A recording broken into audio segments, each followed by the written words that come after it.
Ciao a tutti, sono Marina Di Costanzo, sommelier e wine influencer e su Instagram mi troverete come Marino_arte vino. Vi consiglio di seguirmi perché sono anche una esteta, un artista visual che ama il bello in tutte le sue espressioni, sempre in cerca del piacere di vivere, ed è per questo che mi piace tanto il vino. Dietro di me c'è questo quadro bellissimo che ho pitturato da poco in onore del vino. Il vino infatti è uno dei piaceri che la vita ci offre e da migliaia di anni. Oggi voglio parlarvi dell'abbinamento di questo liquido considerato sacro nel passato, quando si venerava il dio Dionisio e poi Bacco nel glorioso impero romano. E sicuramente io, che sono nata a Roma, posso confermarlo. Oggi voglio offrirvi alcuni consigli per abbinare i vini alla gastronomia messicana.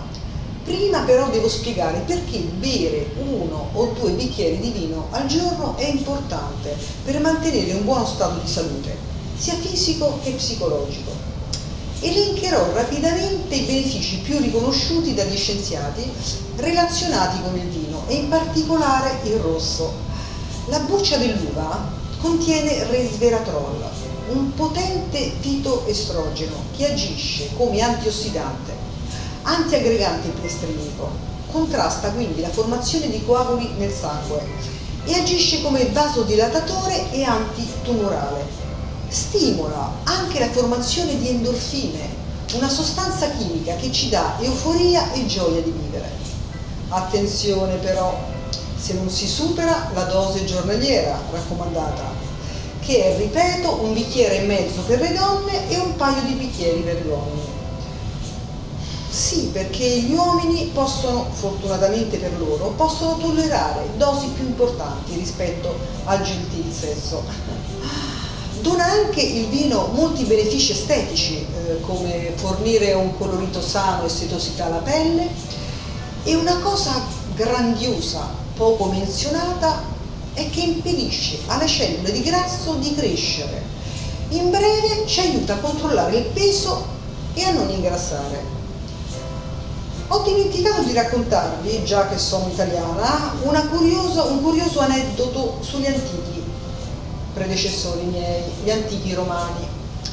L'acqua in passato era spesso inquinata e i legionari romani, durante la campagna di guerra, ricevevano vino anziché acqua perché era più sano e si conservava più a lungo, perché l'alcol del vino manteneva la bevanda pura da batteri e incontaminata.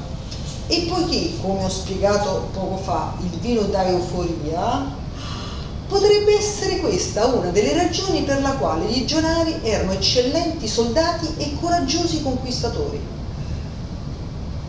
Dopo questa breve introduzione iniziamo con alcuni consigli per l'abbinamento di vini con piatti tipici messicani. La gastronomia messicana è ricca di aromi e di sapori. La complessità dei suoi piatti e la varietà delle sue salse, spesso molto piccanti, sono una sfida per la maggior parte dei sommelier. Ma il matrimonio perfetto tra il vino e il piatto si può raggiungere, anche se devo chiarire che ogni persona ha un palato e un gusto unico e la scelta del vino sarà alla fine quello che gli piace di più. Uno dei piatti messicani che preferisco, che io prediligo, è il chile en nogada.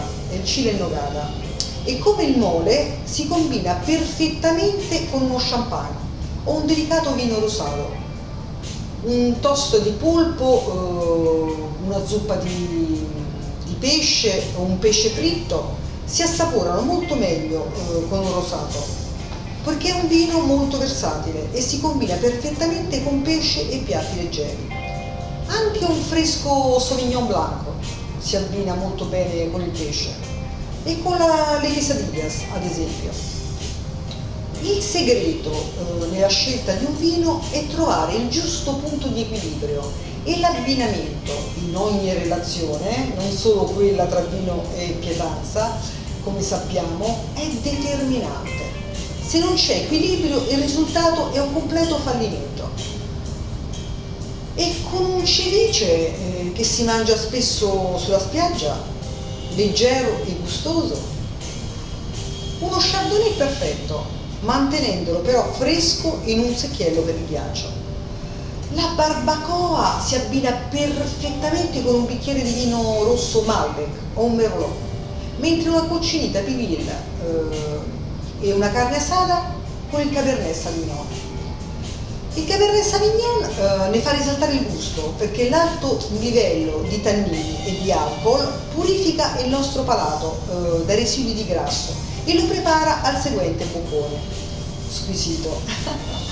Uno Chenin Blanc è incredibile, invece con huevos rancheros y chilaquiles verdes.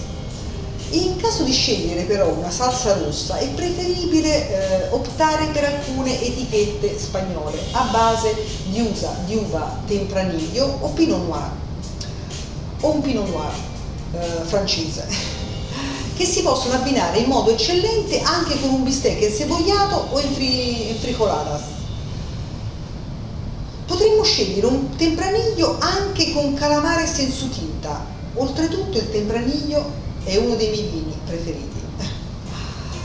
Invece penso che dovremmo optare per un Riesling se desideriamo una soppa di lima, o scegliere un Pinot Noir con lomo di cerdo con ciruelas. Cari amici del vino, wine lovers, la gastronomia messicana è molto ampia e a poco scopriremo molti altri piatti deliziosi da provare annaffiati con un buon vino. E fatelo però in buona compagnia, mi raccomando, perché come avrete imparato in questo video ascoltandomi, ci aiuta a rimanere felici, socievoli e in ottima salute. Non è una coincidenza, infatti, che gli antichi greci, e in particolare i filosofi come Socrate e Platone, per nominare i più conosciuti, partecipavano abitualmente al simposio, che era un incontro fra amici dove si parlava di tutto e si ammettevano solo i bevitori di vino e l'unico a cui non era concesso bere era colui che doveva versare il vino. Salute e a presto!